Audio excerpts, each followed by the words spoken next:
possa estar abençoando muito a cada um de vocês e que a palavra de Deus possa levar para as suas vidas hoje uma perspectiva diferente, né? De vocês poderem entender como o tempo de Deus está ocorrendo nas suas vidas no dia de hoje. Boa noite, Helena. Boa noite, Ademir. Sejam todos bem-vindos, né? Uma alegria estar aqui com vocês. Uma galera grande aqui, né, no Facebook, a nossa turma aí de sempre no Instagram. Muito bem. Sempre durante a semana eu busco entrar num processo de reflexão para preparar a live da terça-feira. E com essa não foi diferente. Essa semana eu baixei um aplicativo, né? Aplicativo não, aprendi a mexer lá com aqueles negócios que tem lá no nosso celular, que você baixa músicas, e eu descobri que lá que tinha uma Bíblia falada, né? Falei, nossa, que coisa maravilhosa. Achei uma Bíblia e agora não vou ficar viajando mais ouvindo música, não, né? Vou ouvir a palavra de Deus. E a palavra começava pelo livro do Gênesis e caiu logo na história de José, né? José do Egito. Quando começou a leitura, né, de José do Egito, eu me lembrei de algo da minha infância, que eu ganhei uma história da salvação, né? A história da salvação são todos os dados bíblicos, mas é um livrinho mais fino e que conta a história como saltos, né? Não propriamente contando capítulos e versículos, mas a história propriamente dita. E aí eu me lembrei e falei, puxa, que coisa interessante, né? Eu não conhecia Jesus, eu não sabia quem era ele, né? Eu não tinha conhecimento da participação da vida da igreja, mas eu acabei por ler a história da salvação N vezes. E eu tenho isso gravado na minha mente desde a minha infância. E quando eu me deparei com a história de José, enquanto estava viajando ouvindo a história, algo me chamou a atenção de que eu não havia percebido algo muito importante durante a minha juventude na leitura dessa história. Eu não tinha percebido o tempo de Deus. E é isso que eu quero partilhar com vocês na noite de hoje. Como é o tempo de Deus? Que diferença existe nesse processo temporal entre aquilo que Deus tem como tempo e aquilo que nós temos como tempo? E a história desse jovem José nos faz entender isso assim, mas com muita, muita clareza, né? Então, José, filho de Jacó. Aliás, eu estou até pensando em fazer uma série de lives em cima dessas histórias aqui, porque elas são fantásticas, né? Então, José, filho de Jacó, ele é gerado após Jacó conhecer o verdadeiro Deus. Após o encontro, né, podemos dizer, de Jacó com Deus, ele gera esse jovem José. E esse menino, ele tem alguns sonhos ali por volta dos 18 para os 19 anos. Ele começa a sonhar com algumas coisas e ele vai e diz para os seus irmãos, dizendo assim: olha, essa noite eu sonhei que existia vários feixes, né, de plantas amarradas. Vamos imaginar feixes de coisas como vassoura, né, talos de mandioca ou coisas assim. E o meu feixe se destacava do feixe de vocês. E os irmãos deles olharam para ele meio do tipo assim, o que é? Você está dizendo? Você vai ser maior do que nós? O que você está imaginando? Né?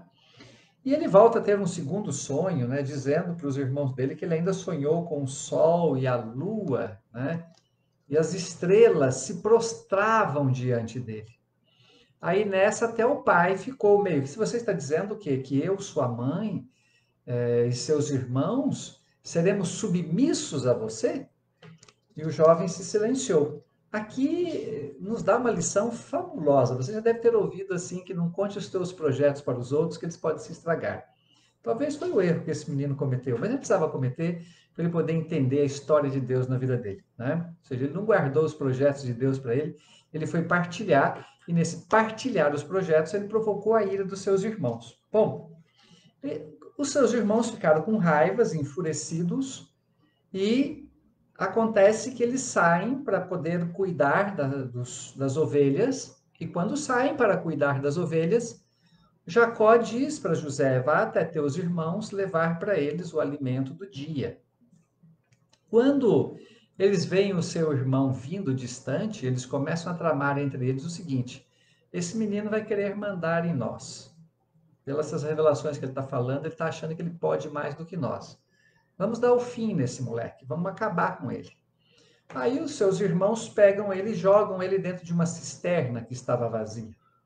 Ao jogar numa cisterna vazia, um dos irmãos, né, Rubem, ficou muito chocado com aquela realidade e começou a dizer, pensar consigo, depois eu vou lá e tiro o menino de lá. Só que numa distração do Rubem, os irmãos dele vão lá e vendem José para uma caravana de egípcio que estava passando. Olha o que começa a acontecer.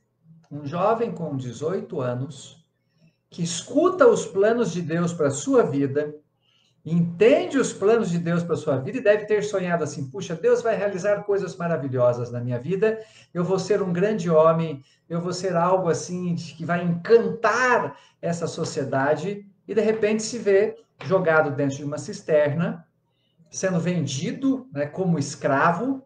Provavelmente na cabeça dele passou algo assim: deu tudo errado, Deus me enganou, Deus não fez comigo aquilo que ele prometeu, as coisas não deram certo. E ele deve ter começado a pensar: o meu tempo realmente não dá para entender com relação ao tempo de Deus.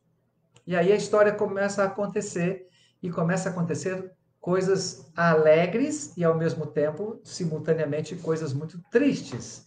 E ele foi vendido para um mordomo chamado Potifar, né?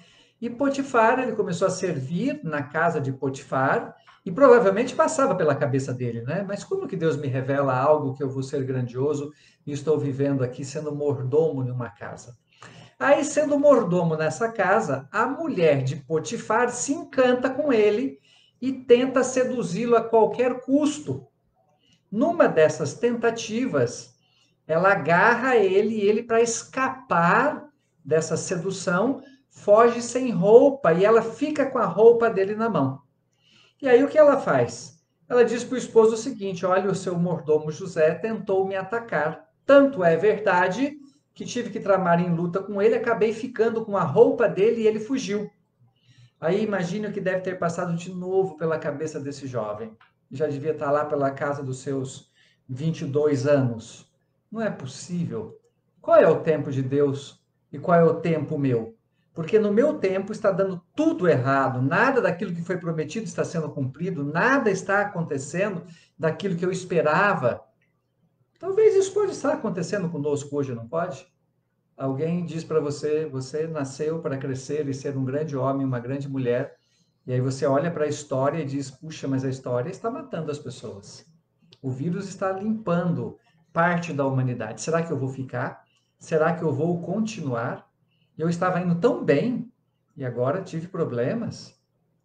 Hoje eu estava falando com uma pessoa que disse: Alcione, depois de muita luta, consegui um trabalho. Fiz 3 plantões no hospitais, peguei corona, estou em casa. Meu esposo também pegou. A pessoa que mora comigo também pegou e vai ser entubada ainda hoje. Aí eu fiquei pensando: puxa, é a mesma situação vivida pelo José. Deus me faz uma promessa e agora eu vivo uma situação dessa. Como consequência desse processo de sedução, José vai parar na prisão. Olha só, de menino prodígio, que teve de Deus a revelação, queria ser grande, queria realizar grandes coisas, seu feixe iria ser maior do que o outro, as estrelas iriam prostrar-se diante dele, a lua e o sol, agora se vê em uma prisão. E eu fico imaginando o que deve ter passado pela cabeça desse jovem. E não foi uma prisão curta, durou mais de 1 ano esse período de prisão. E aí, lá dentro da prisão, ele conhece algumas pessoas. E essas pessoas vêm e sonham, e diz para ele assim: olha, eu tive um sonho, não estou entendendo nada. Para o copeiro, ele disse assim para o copeiro: olha, o que vai acontecer com você você vai ser chamado de novo para poder servir na casa do faraó. E para o padeiro do rei, ele diz: você vai ser morto Tá? No outro dia, foi chamado o copeiro para ir de novo à presença do rei e começar a servir. E naquela mesma noite, aquele outro cozinheiro que estava lá, que era o padeiro, foi decapitado. E aí, o que aconteceu? José disse para esse: quando você for ter com o rei, lembra-te de mim. Só que, de novo, a história se repete, né? Aquele que recebeu um bom favor foi para servir o rei, passou a ter as mordomias de estar a serviço do rei, mas esqueceu-se de José. E José fica lá por mais um ano na prisão. Mas com certeza ele devia ficar se perguntando: que tempo é esse, meu Deus, em que as estrelas vão se prostrar diante de mim? Quando isso vai acontecer? Cada dia fica pior. Primeiro meus irmãos tentam me matar, depois meus irmãos me vendem, agora sou seduzido, né, pela esposa de Putifar e sou obrigado a fugir, deixando a minha roupa, isso me leva para a prisão. Agora eu interpreto os sonhos desses prisioneiros e clamo a eles uma ajuda, mas eles se esquecem. Quantas pessoas já se esqueceram de boas ações que você realizou na vida deles? Será que você já olhou para Deus e disse assim: nossa, Deus, fiz tão bem por eles, eles me esqueceram, me largaram aqui? Qual é o tempo da minha redenção? Qual é o tempo que eles vão olhar para mim e vão se lembrar de mim? Esse é o tempo de Deus. E com certeza, no coração desse jovem só devia vir coisas assim: está cada dia pior, está cada dia pior. Onde é que eu vou parar com essa realidade? Mas aí, eis que acontece o seguinte: o rei tem um sonho, né? Com vacas magras e vacas gordas. Depois o rei sonha de novo, né? Com alguns objetos secos e assim por diante. E ele chama todas as pessoas do reino para tentar interpretar os seus sonhos, mas ninguém consegue. E aí, nesse momento, o copeiro do rei, ouvindo aquela conversa, vira para o rei e diz: olha, tem alguém na prisão que é capaz de interpretar os seus sonhos. Imediatamente, o rei manda a chamar José, e José faz para o rei uma explicação dos seus sonhos, dizendo para ele: olha, serão 7 anos de abundância no Egito, mas depois nós iremos viver 7 anos de um período de seca, tristeza e muita fome. José contando essa história para o faraó imediatamente o nomeia, né, como seu administrador e diz para ele cuidar de todas as coisas. Bom, começou a mudança. Olha só, tempo de Deus e nosso tempo. Depois de tantos anos esperando e passando por dificuldades, a luz começa a brilhar novamente. E eu pergunto para você: será que você está passando agora por qual tempo? Você está passando por aquele tempo aonde está sendo levado para a prisão, os amigos te abandonaram, tá? As pessoas da qual você prestou ajuda não olham para você. Você é acusado às vezes de coisas injustas. Para onde é que você está sendo levado? E pode ser que você olhe nas suas orações ou mesmo no teu pensamento e diz para Deus assim: mas quando será o fim disso? Quando isso vai acontecer? Será que não vai ter mais fim? Será que é um processo de condenação eterna? Tanto é que, olha só, vendido pelos irmãos, perseguido, preso, para depois começar a acontecer algo de diferente. E é isso que nós muitas vezes não conseguimos compreender no tempo de Deus. É muito comum nós termos compreensão depois que o tempo passa. Depois que o tempo passa, a gente olha para trás e diz assim: nossa, Deus já estava colocando a mão lá. Foi a minha experiência que eu contei aqui no início hoje, quando voltei a ouvir, né, o livro do Gênesis e dizer assim: puxa Deus, por que é que eu li quando criança mais de 5 vezes as histórias sagradas? Eu não entendia por quê, mas Deus já sabia por quê. Ele já sabia que em 16 de 3 de 2021 eu estaria aqui falando com vocês a respeito do tempo dele. Então, nem sempre nós entendemos no momento presente qual é o tempo de Deus e qual é o projeto de Deus para as nossas vidas.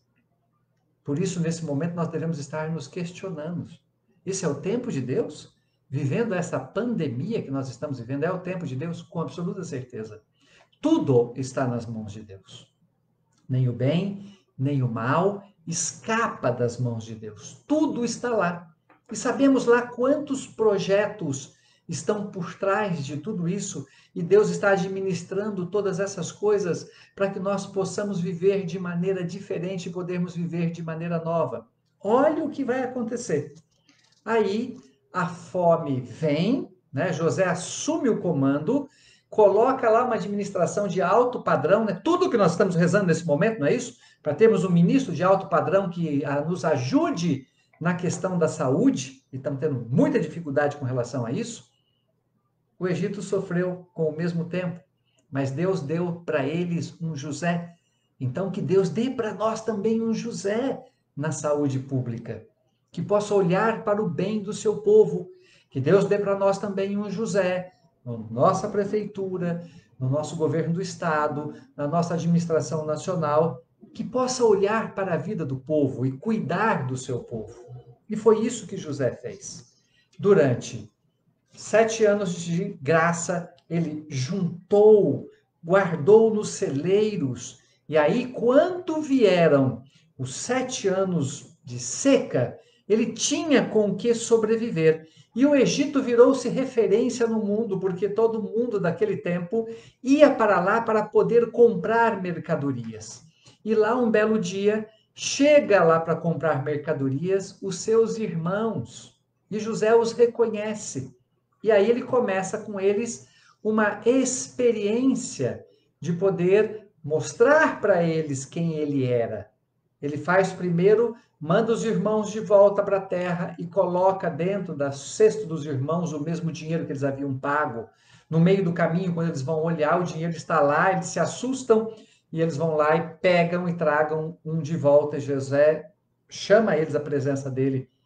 E depois José faz isso novamente, colocando cálices de ouro dentro dos cestos deles. E aí, nesse momento, ele prende o irmão mais novo que havia nascido depois dele e diz assim: ele só será devolvido quando vocês trouxerem para cá os seus pais. E aí, a palavra de Deus diz que quando eles chegaram e eles choravam e diziam: nosso pai vai morrer se nós voltarmos para lá e dissermos que nós perdemos o nosso irmão mais novo, porque já é o segundo irmão mais novo que nós perdemos. Aí a palavra nos diz que José também chorou. Então a gente pode se deparar aí o quê? Que o tempo de Deus formou um homem sem rancor, sem mágoa e sem desejo de vingança.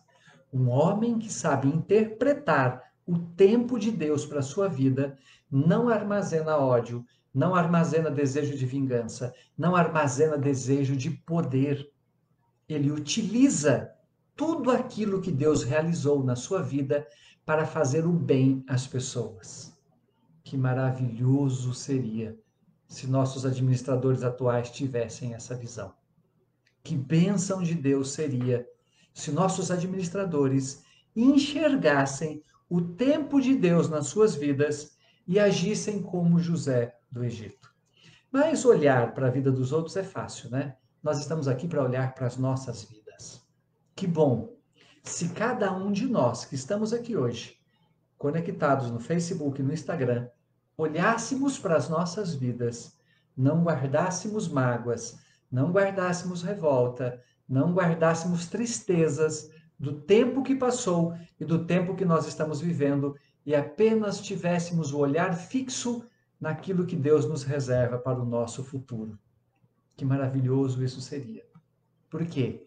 Porque nós não iríamos ter medo de pandemia, nós não iríamos ter medo de desemprego, nós não iríamos ter medo de nos faltar dinheiro, nós não iríamos ter medo de que as pessoas da nossa família viessem a ser levadas por esse vírus tão fatal. Mas por quê? Porque nós estaríamos crendo que o tempo de Deus é melhor do que o nosso. Quando nós começamos a achar que o nosso tempo é melhor do que o tempo de Deus, que os nossos planos são melhores que os planos de Deus, aí nós queremos assumir o comando da nossa própria vida. E ao assumir o comando da nossa própria vida, nós só temos uma coisa certa, é que vamos morrer em um determinado momento. Agora, quando nós vivemos como José viveu, olhando para os planos de Deus e não para os seus próprios planos, nós podemos vir a viver tempos difíceis que durem 7 anos, podemos ficar 2 anos na cadeia, podemos ser vendidos pelos nossos irmãos, podemos ser desprezados pelos nossos irmãos, podemos ser retirados da presença da nossa família, mas nada disso vai nos desesperar, porque nós sabemos que Deus tem o seu tempo próprio. E a história continua dizendo que o pai, a mãe e os irmãos retornaram para o Egito. E ao retornar para o Egito, eles se prostraram na presença de José, dizendo: José, viemos aqui para não morrermos de fome. Viemos aqui para podermos encontrar a vida. E aí se realiza o sonho que esse jovem teve quando criança, ou com 18 anos. Provavelmente isso já estava acontecendo na casa dos 30 anos. 30 anos, olha só. E agora veja, quantas vezes nós queremos viver os nossos sonhos e ainda queremos viver os nossos sonhos nos nossos tempos, segundo o nosso tempo e não segundo o tempo de Deus. Então, quando nós olhamos para a história desse jovem, nós conseguimos entender perfeitamente qual é o tempo de Deus para as nossas vidas. Kátia, Sara, Graziela, Fabrício, Juliana, José Luiz, Lúcia Faganelli, Elizabeth Salomão, qual é o tempo de Deus para a sua vida? Você tem deixado Deus te conduzir? Você tem olhado mesmo de dentro da prisão que está vivendo o tempo de Deus? Você tem olhado para isso? Hoje eu estava conversando com uma amiga, né, fazendo aqui um processo, né, terapêutico online, e ela disse assim: como é que você está nesses tempos? Eu falei: gente, quando eu comecei, essa minha cadeira era maravilhosa, mas agora, passado um ano, acho que tem que comprar outra, né? Que difícil que está ficando. Aí eu pensei assim comigo: já vai fazer um ano em breve. E o tempo de Deus? Como está o tempo de Deus? Qual é o tempo de Deus? José do Egito provavelmente foi preparado por Deus, sendo vendido pelos irmãos, não se revoltando, mas virando um homem de fé. Foi vendido como escravo, sofreu uma tentativa, né, de abuso sexual pela mulher, né, de Potifar, tá? De uma busca desenfreada em cima dele, né? E ele consegue escapar dessas situações todas. E com certeza ele dizia: eu estou vivendo os planos de Deus. Então olhe para as dificuldades que você está vivendo hoje e diga: eu estou vivendo os planos de Deus. Deus, dê-me consolo, dê-me conforto, dê-me certeza de que eu estou vivendo os teus planos e não os meus planos. Porque se você estiver vivendo os teus planos, você pode ter certeza que você está angustiado, que você está angustiada, que você está revoltado, você está revoltada até mesmo contra Deus. Mesmo que isso seja imperceptível. Viver os planos de Deus significa: eu aprendi, meu Pai, a viver os teus tempos. Eu aprendi a respeitar o teu tempo para a minha vida. Eu aprendi a respeitar a tua maturidade para a minha vida. Esses dias eu falando com Deus, disse assim para ele: interessante, né? Depois de quantos anos aqui estou eu usando comunicação via mídia social, né? Aí falei assim para Deus: por que será que demorou tanto? Ele falou assim: talvez você não estava pronto para viver o meu tempo. Você estava querendo viver o teu tempo. E pode ser que no teu tempo havia escondido em você orgulho, vaidade, prepotência, arrogância. Agora que você está maduro, que você consegue conviver e se relacionar com tudo isso, eu posso colocar você aqui como hoje, diante de 60 pessoas, que depois se multiplica. Eu vejo os vídeos durante a semana que chega a bater a casa de mais de 1000. Aí você está pronto para isso. mas você agora aprendeu a viver o meu tempo. Por isso eu quero hoje orar com vocês, para que nós possamos aprender a viver o tempo de Deus. Eu quero te pedir, Pai, no nome de Jesus Cristo, que da mesma maneira que você orientou esse jovem de 18 anos, José, para poder viver o teu tempo, orienta a cada um de nós, para que possamos também aprender a viver o teu tempo e não o nosso tempo. Tira-nos do trono do nosso coração, da nossa autocapacidade, da nossa vaidade, dos nossos N autos, suficiência, para poder viver os teus planos nas nossas vidas. E que você nos dê essa condição de perceber que todas as dificuldades que eu estou vivendo fazem parte do teu tempo para a minha vida. Que tudo vai acontecer na tua hora, que tudo vai acontecer no teu tempo, que vai acontecer para a glória de Deus. E eu quero fechar esse momento contando para vocês o que nos aconteceu essa semana na minha família e uma pergunta que meu filho me fez. Ele virou e me disse assim: pai, por que vô Ayrton está sofrendo tanto? Há um ano na cama com esse sofrimento e ele faleceu antes de ontem, foi sepultado ontem pela manhã. Por que ele está sofrendo tanto? E eu disse para ele assim: olha, eu confesso para você que eu sou muito pequeno para poder entender a sabedoria de Deus. O que eu posso partilhar com você é a minha desconfiança. Eu desconfio de alguma coisa.